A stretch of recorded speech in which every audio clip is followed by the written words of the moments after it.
Hi hello welcome to Indian knowledge university. ఈరోజు విద్య ఉద్యోగ సమాచారం చూసుకుంటే మనకు చాలా విషయాలు రావడం జరిగింది. అదేవిధంగా ఈ వీడియో చూసిన వారు లైక్ చేయడం మాత్రం మర్చిపోద్దు.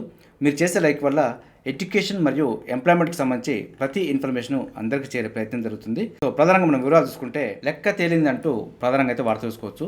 సమగ్ర ఇంటింటి కుటుంబ సర్వే గణాంకాలను వెల్లడించిన మంత్రి ఉత్తమ్.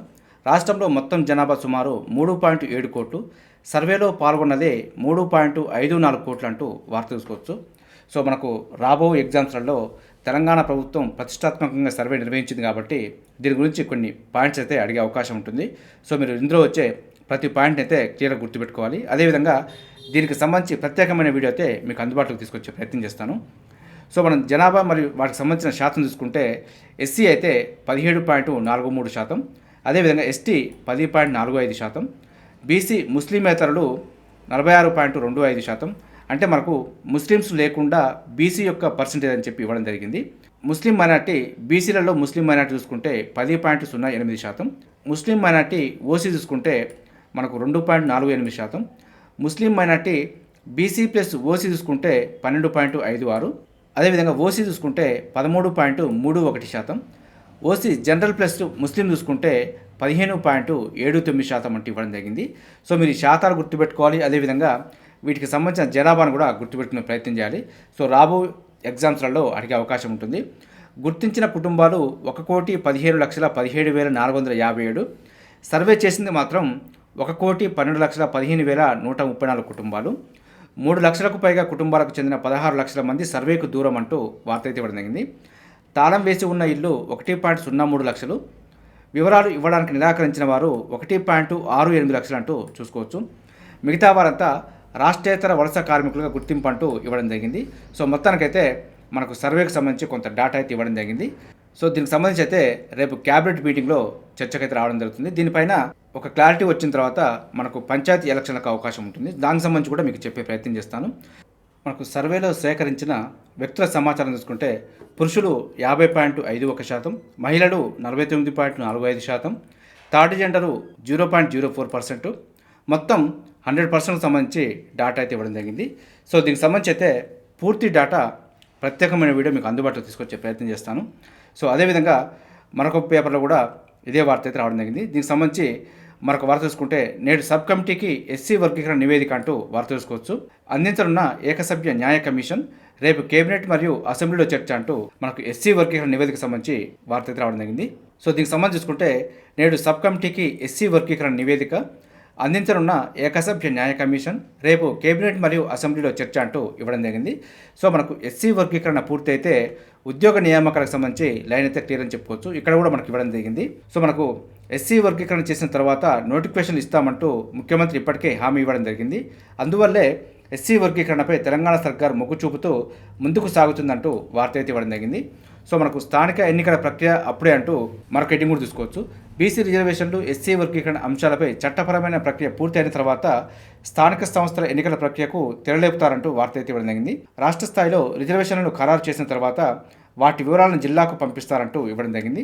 సో ఈ విధంగా మనకు ఎస్సీ వర్గీకరణతోటి కొంత నోటిఫికేషన్లకు ముడిపడి ఉంది కాబట్టి సో మనకు ఎట్టకేలకు ఈరోజైతే సబ్ కమిటీకి రావడం జరుగుతుంది. దీంతో రేపు క్యాబినెట్లో మరి అదేవిధంగా అసెంబ్లీలో చర్చ జరుగుతుందంటూ మనకు వార్త అయితే ఇవ్వడం జరిగింది. సో దీని గురించి పూర్తి డేటా వచ్చిన తర్వాత మీకు అందించే ప్రయత్నం చేస్తాను. అదేవిధంగా మరో పాయింట్ చూసుకుంటే బేతి మల్లేశందే జైలు ఫస్ట్ ర్యాంక్ అంటూ మరొక వార్త చూసుకోవచ్చు.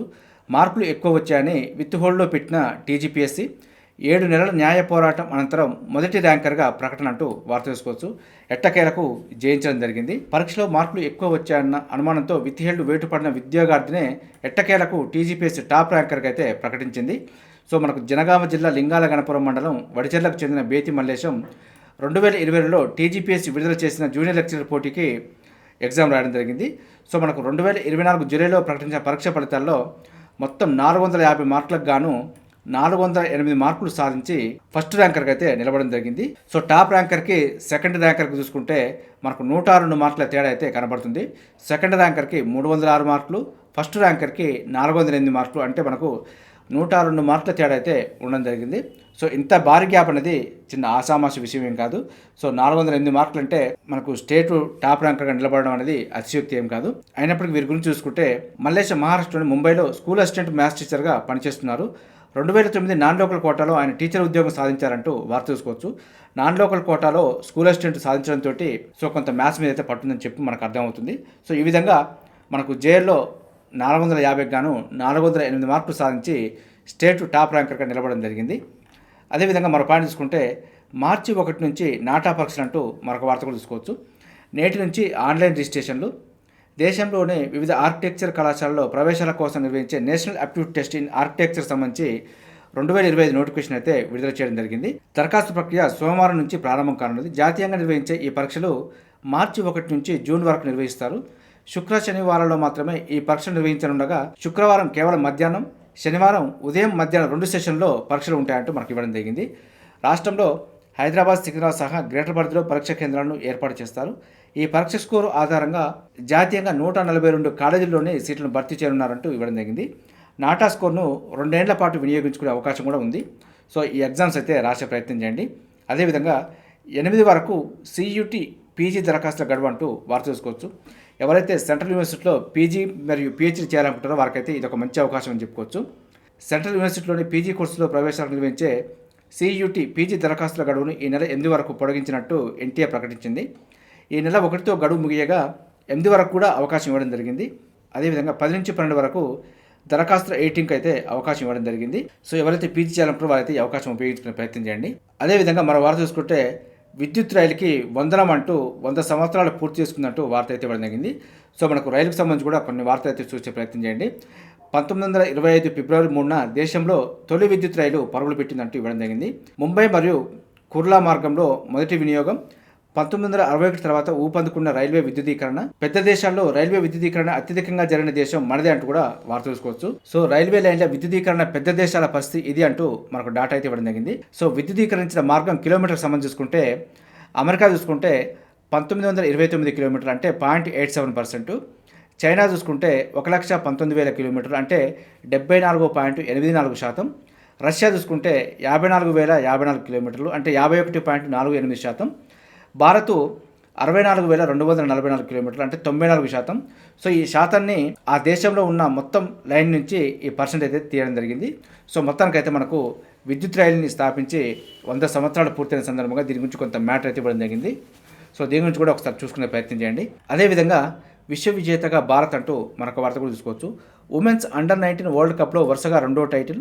ఫైనల్స్లో సౌత్ ఆఫ్రికాపై గ్రాండ్ విక్టరీ. 2023 ప్రారంభ టోర్నీలోనూ విజయం మనదే. ఫైనల్లో తెలంగాణ యువతి ఆల్రౌండ్ ప్రదర్శన. దక్షిణాఫ్రికాపై 9 వికెట్ల తేడాతో భారీ విజయం అంటూ మనకు అండర్-19 ఉమెన్స్ కప్ గురించి ఇవ్వడం జరిగింది. ప్లేయర్ ఆఫ్ ది టోర్నీగా గొంగిడి త్రిష. సో గొంగిడి త్రిషకు ముఖ్యమంత్రి శుభాకాంక్షలు అంటూ కూడా వార్త చూసుకోవచ్చు. ఉమెన్స్ అండర్-19 T20 వరల్డ్ కప్లో టీమిండియా జట్టు వరుసగా 2వసారి కూడా టైటిల్స్ అయితే కైవసం చేసుకుంది. కౌలాలంపూర్ వేదికగా సౌత్ ఆఫ్రికా వర్సెస్ టీమిండియా మధ్య జరిగిన ఫైనల్ మ్యాచ్లో భారత ఆటగాళ్లు ఆధిపత్యం కొనసాగించారంటూ వార్త అయితే ఇవ్వడం జరిగింది. సో మొత్తానికి అండర్-19 T20 మహిళల కప్లో భారత్ అయితే విశ్వ విజేతగా నిలవడం జరిగింది. అదేవిధంగా ఏప్రిల్ 1 నుంచి JEE మెయిన్స్ 2వ సెషన్ అంటూ వార్త చూసుకోవచ్చు. షెడ్యూల్ విడుదల చేసిన NTA 25 వరకు ఆన్లైన్లో దరఖాస్తులు అంటూ షెడ్యూల్ అయితే ఇవ్వడం జరిగింది. దేశవ్యాప్తంగా IITలు, NITలో బీటెక్, BE కోర్సులో ప్రవేశాలకు నిర్వహించే JEE మెయిన్స్ 2వ షెడ్యూల్ అయితే విడుదల చేయడం జరిగింది. ఈ పరీక్షలను ఏప్రిల్ 1 నుంచి 8 వరకు నిర్వహించనున్నట్టు కూడా NTA అయితే ప్రకటించింది. ఈ నెల 25 రాత్రి 9 గంటల లోపు ఆన్లైన్లో దరఖాస్తు చేసుకోవచ్చు. అదేవిధంగా రాత్రి 11:50 వరకు ఫీజు అయితే పేమెంట్ చేసుకోవచ్చు. JEE మెయిన్స్ 2వ షెడ్యూల్కు AP సెట్కు మధ్య వ్యవధి 20 రోజులే ఉంది. సో ఈ ఏడాది AP సెట్ను ఏప్రిల్ 29 నుంచి మే 5 వరకు నిర్వహించనున్నారంటూ ఇవ్వడం జరిగింది. JEE పరీక్షలు ముగిసిన తర్వాత AP సెట్ జరగనుండగా విద్యార్థుల మధ్య ఒత్తిడి తగ్గే అవకాశం ఉన్నట్టు కూడా మనకు నిపుణులు అయితే అంచనా వేయడం జరిగింది. సో ఇది మనకు చాలా వరకు నోటిఫికేషన్ సంబంధించి సమాచారం అయితే ఈరోజు రావడం జరిగింది. అదేవిధంగా మే 25న ఐసర్ అప్టిట్యూడ్ టెస్ట్ అంటూ మరొక వార్త కూడా చూసుకోవచ్చు. Indian Institute of Science Education and రీసెర్చ్లో ప్రవేశాలకు ఐసర్ అప్టిట్యూడ్ టెస్ట్ షెడ్యూల్ విడుదలైంది. మార్చి 5న రిజిస్ట్రేషన్లు, ఏప్రిల్ 10 వరకు దరఖాస్తు గడువు అంటూ ఇవ్వడం జరిగింది. మే 15న అడ్మిట్ కార్డు విడుదల, 25న పరీక్ష నిర్వహిస్తారంటూ షెడ్యూల్ అయితే ప్రకటించడం జరిగింది. ఐజర్లలో PS మరియు MS పాటు డ్యూయల్ డిగ్రీ కోర్సులో కూడా ప్రవేశాలు కల్పిస్తారు. ఇదైతే మంచి అవకాశం అని చెప్పుకోవచ్చు. అదేవిధంగా మహారాష్ట్రలో AI వర్సిటీ దేశంలో ఏర్పాటు చేయడం ఇదే ప్రథమం అంటూ వార్త చూసుకోవచ్చు. దేశంలో తొలి ఆర్టిఫిషియల్ ఇంటెలిజెన్స్ యూనివర్సిటీని మహారాష్ట్ర ఏర్పాటు కాబోతున్నది. ఈ ప్రాజెక్టు అమలు కోసం వివిధ రంగాల నిపుణులతో ఓ టాస్క్ ఫోర్స్ కమిటీ కూడా ఏర్పాటైనట్టు ఆ రాష్ట్ర IT శాఖ మంత్రి పేర్కొనడం జరిగింది. ఇది మనకు దేశంలో మొట్టమొదటి ఏఐ యూనివర్సిటీ ఏర్పాటు కాబోతుంటూ వార్త చూసుకోవచ్చు. అదేవిధంగా 15 లోపే పంచాయతీ ఎన్నికల నోటిఫికేషన్ అంటూ మరొక వార్త చూసుకోవచ్చు. కాంగ్రెస్ శ్రేణులు సిద్ధం కావాలి. సో ఏదేమైనప్పటికీ మనకు పంచాయతీ ఎలక్షన్లు కనుక ముగిసిపోతే ఉద్యోగ నోటిఫికేషన్లకు లైన్ క్లియర్ అని చెప్పుకోవచ్చు. సో దీంతోటే మనకు ఉద్యోగ నోటిఫికేషన్లు అదేవిధంగా జాబ్ క్యాలెండర్ ముడిపడిందని చెప్పుకోవచ్చు. అదేవిధంగా ఇన్కమ్ ట్యాక్స్ సంబంధించి కొత్త స్లాబ్లు మరియు పన్ను రేట్లు అంటూ మరొక వార్త కూడా చూసుకోవచ్చు. ఎవరికైతే 12 లక్షల ఆదాయం దాటుతుందో వారికి మాత్రమే ఈ పన్ను రేటు వర్తిస్తుంది. 12 లక్షల ఆదాయంలో ఉన్న వారికి ఎలాంటి పన్ను లేదంటూ భారత ప్రభుత్వం ప్రకటించడం జరిగింది. సో మనకు 12 లక్షలు దాటితే ఏ విధమైన పన్ను ఉంటుందో చూస్తే 4 లక్షల వరకు పన్ను అయితే లేదు. అదేవిధంగా 4 నుండి 8 లక్షల వరకు 5%, 8 నుండి 12 లక్షల వరకు 10%, 12 నుండి 16 లక్షల వరకు 15%, 16 నుండి 20 వరకు 20%, 20 లక్షల నుండి 24 లక్షల వరకు 25%, 24 లక్షల పైన ఉంటే 30% అంటూ స్లాబ్ అయితే ప్రకటించడం జరిగింది. సో దీని మీద పూర్తి వివరాలతోటి ప్రత్యేకమైన బడ్జెట్ సెషన్ అయితే మన ఛానల్ అందుబాటులో ఉంది. ఒకసారి చూసుకొని అర్థం చేసుకునే ప్రయత్నం చేయండి. అదేవిధంగా కళ్ళ ముందు కనిపిస్తున్నట్టే అంటూ మరొక వార్త కూడా చూసుకోవచ్చు. ప్రభుత్వ స్కూల్లో ఏఐ ఆధారిత బోధన వచ్చే ఏడాది నుంచి 5,000 స్కూళ్ళలో షూర్ అంటూ వార్త చూసుకోవచ్చు.